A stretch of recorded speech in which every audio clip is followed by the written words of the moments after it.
ಪ್ರಾರ್ಥನಾ ಪತ್ರಿಕೆ ದಿನಾಂಕ 30/4/2024 ಮಂಗಳವಾರ.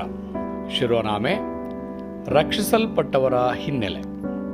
ಇಂದಿನ ವಾಕ್ಯ ಭಾಗ ಫಿಲಿಪ್ಪಿಯವರಿಗೆ 3ನೇ ಅಧ್ಯಾಯ ವಚನ 8-21. ಕರ್ತನಾದ ಯೇಸು ಕ್ರಿಸ್ತನು ಅಲ್ಲಿಂದಲೇ ರಕ್ಷಕನಾಗಿ ಬರುವುದನ್ನು ಎದುರು ನೋಡುತ್ತಾ ಇದ್ದೇನೆ. 20ನೇ ವಚನ. ಹಿಂದಿನದನ್ನು ನಿಖರವಾಗಿ ತಿಳಿದವರು ಅದರಿಂದ ಮುಕ್ತರಾಗಬಹುದು. ಇಸ್ರೇಲ್ ಏಕೆ ಗುಲಾಮರಾಗಿದ್ದರು, ಯುದ್ಧಗಳನ್ನು ಎದುರಿಸಿದರು, ಸೆರೆಯಾಳಾಗಿದ್ದರು ಮತ್ತು ವಸಾಹತುಶಾಹಿಯಾದರು ಎಂದು ಪೌಲನು ಅರಿತುಕೊಂಡನು. ಸುವಾರ್ತೆಯನ್ನು ಅರ್ಥ ಮಾಡಿಕೊಳ್ಳದ ನಂಬಿಕೆಯ ನಡಿಗೆ ವಿಗ್ರಹ ಪೂಜೆಯಂತೆಯೇ ಇರುತ್ತದೆ. ಧಾರ್ಮಿಕ ಜೀವನವು ಎಂದಿಗೂ ಸೈತಾನನನ್ನು ಸೋಲಿಸಲು ಅಥವಾ ಜನರನ್ನು ವಿಪತ್ತಿನಿಂದ ರಕ್ಷಿಸಲು ಸಾಧ್ಯವಿಲ್ಲ.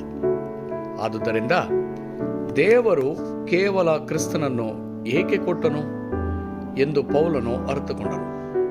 ಕ್ರಿಸ್ತನನ್ನು ತಿಳಿದುಕೊಳ್ಳುವುದು ಅತ್ಯಂತ ದೊಡ್ಡ ಜ್ಞಾನ ಎಂದು ಅವನು ಒಪ್ಪಿಕೊಂಡನು ಮತ್ತು ಕ್ರಿಸ್ತನಿಂದ ಕಂಡುಹಿಡಿಯುವುದು ದೊಡ್ಡ ಉತ್ತರವಾಗಿದೆ. ಕ್ರಿಸ್ತನನ್ನು ಅರಿತುಕೊಳ್ಳುವ ಮತ್ತು ನಂಬುವ ಮೂಲಕ ಕತ್ತಲೆಯು ಸಂಪೂರ್ಣವಾಗಿ ನಾಶವಾಗುವುದು. ಮಾತ್ರವಲ್ಲ, ನೀವು ರಕ್ಷಿಸಲ್ಪಡುತ್ತೀರಿ ಮತ್ತು ಹಿಂದಿನಿಂದ ಸಂಪೂರ್ಣವಾಗಿ ವಿಮೋಚನೆಗೊಳ್ಳುತ್ತೀರಿ. 1ನೆಯ ಅಂಶ, ಕ್ರಿಸ್ತ ಯೇಸು ಯಾವುದಕ್ಕಾಗಿ ನನ್ನನ್ನು ಹಿಡಿದಿಟ್ಟುಕೊಂಡಿದ್ದಾನೋ ಅದನ್ನು ಹಿಡಿದುಕೊಳ್ಳಿರಿ. ಪರಲೋಕದಲ್ಲಿಯೂ ಭೂಲೋಕದಲ್ಲಿಯೂ ಎಲ್ಲ ಅಧಿಕಾರವೂ ನನಗೆ ಕೊಡಲ್ಪಟ್ಟಿದೆ. ಆದುದರಿಂದ ನೀವು ಹೊರಟು ಹೋಗಿ ಎಲ್ಲ ದೇಶಗಳ ಜನರನ್ನು ಶಿಷ್ಯರನ್ನಾಗಿ ಮಾಡಿರಿ. ಅವರಿಗೆ ತಂದೆಯ ಮಗನ ಪವಿತ್ರಾತ್ಮನ ಹೆಸರಿನಲ್ಲಿ ದೀಕ್ಷಾ ಸ್ನಾನ ಮಾಡಿಸಿ, ನಾನು ನಿಮಗೆ ಆಜ್ಞಾಪಿಸಿದ್ದೇನಲ್ಲ, ಕಾಪಾಡಿಕೊಳ್ಳುವುದಕ್ಕೆ ಅವರಿಗೆ ಉಪದೇಶ ಮಾಡಿರಿ.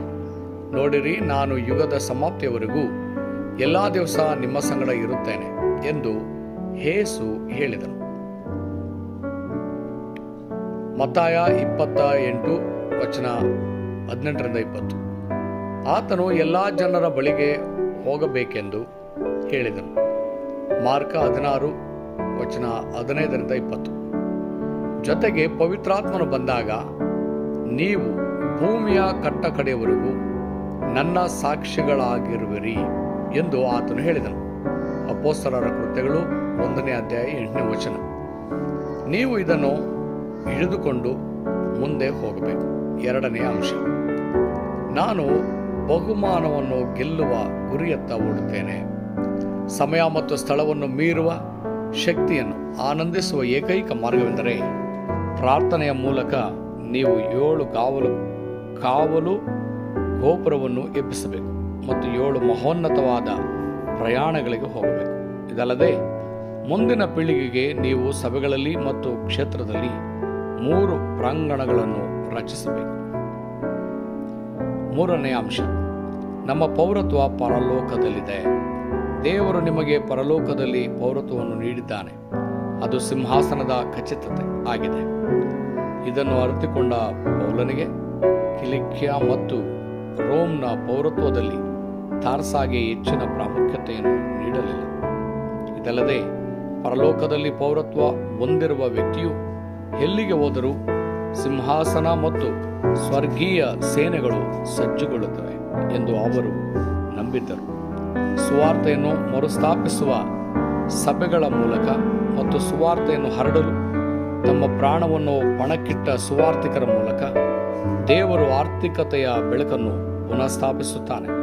ಅದಕ್ಕಾಗಿಯೇ ನೀವು ಪ್ರತಿ ಬಾರಿ ಕೊಡುಗೆಯನ್ನು ನೀಡಿದಾಗ ಜಗತ್ತನ್ನು ಬದಲಾಯಿಸುವ ಆರ್ಥಿಕತೆಯ ಬೆಳಕನ್ನು ಪುನಃಸ್ಥಾಪಿಸಲು ನೀವು ಪ್ರಾರ್ಥಿಸಬೇಕು.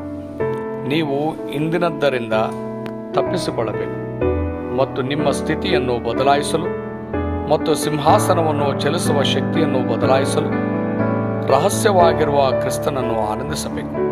ಇದರೊಳಗೆ ನೀವು ಭವಿಷ್ಯದ ಬಗ್ಗೆ ಹಿನ್ನೆಲೆಯನ್ನು ಹಿಡಿದಿಟ್ಟುಕೊಳ್ಳಬೇಕು. ಒಡಂಬಡಿಕೆಯ ಪ್ರಾರ್ಥನೆ.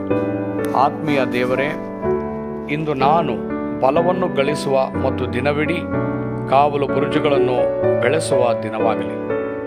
ಇಂದು ಅಜ್ಞಾತ ರೋಗಗಳು ವಾಸಿಯಾಗುವ ದಿನವಾಗಲಿ. ಯೇಸು ಕ್ರಿಸ್ತನ ಹೆಸರಿನಲ್ಲಿ ನಾನು ಪ್ರಾರ್ಥಿಸುತ್ತೇನೆ. ಆಮೇನ್.